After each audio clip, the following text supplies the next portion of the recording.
So as I promised in my previous video, I'll create a video regarding how to achieve your first pull-up. So that's what this video is about, and let's get into it.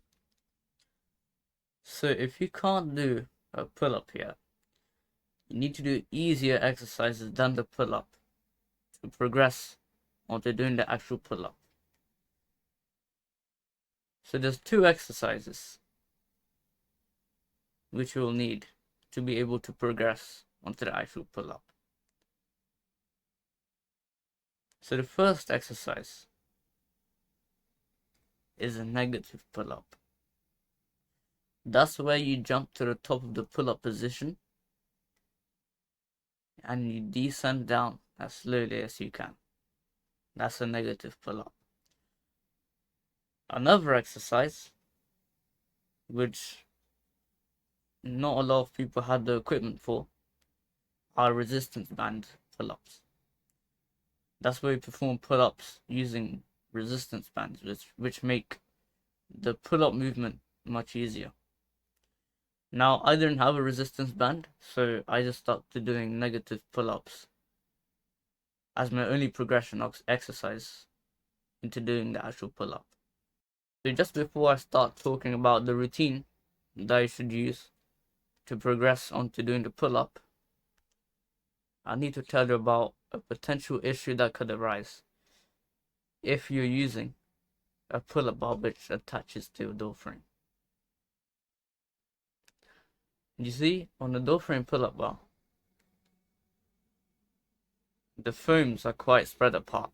They're quite far apart, so you need to use a wide grip in order to do a pull-up. So I did that, and a few weeks later I started getting irritation in my shoulders, so I had to stop doing pull-ups for days.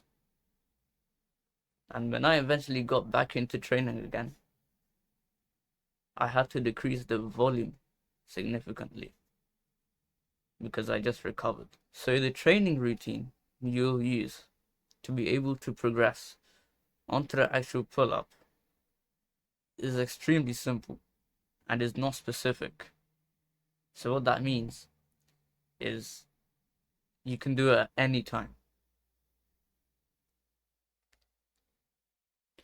But the only disadvantage to this routine is you'll always need to have a place where you can do your pull-ups. Always. So the training routine will consist of at least one exercise. You can choose between negative pull-ups and resistance band pull-ups. You can pick both if you want. And if you don't have resistance bands, I'm here to tell you that you don't need them, because I got to do my first pull-up without resistance bands. So you'll have to do at least one exercise every 30 minutes or so. You don't necessarily have to time this. And for me it was incredibly easy because I have a pull-up bar on my door frame. So every time I would pass through my door, I would just do a set of whatever pull-ups till close to failure, not to absolute failure. So here comes the most important part regarding recovery, and that's to always listen to your body. If you're overtraining,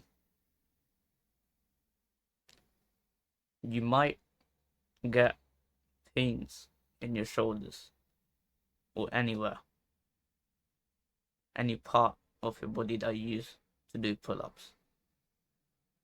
So if these pains do arise, it's best to stop doing those pull-ups for a few days until it's completely recovered,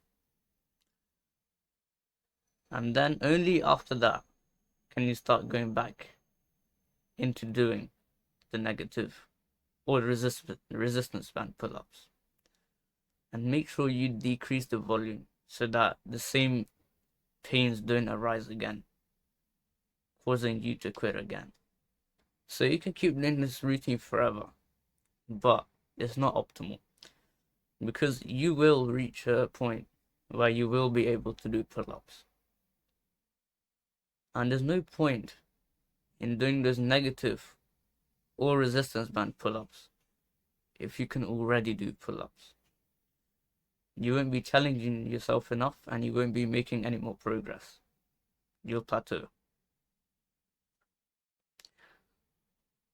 So that's what I have for you. I hope this information was valuable to you. And I'll see you guys in the next video. Have a good day.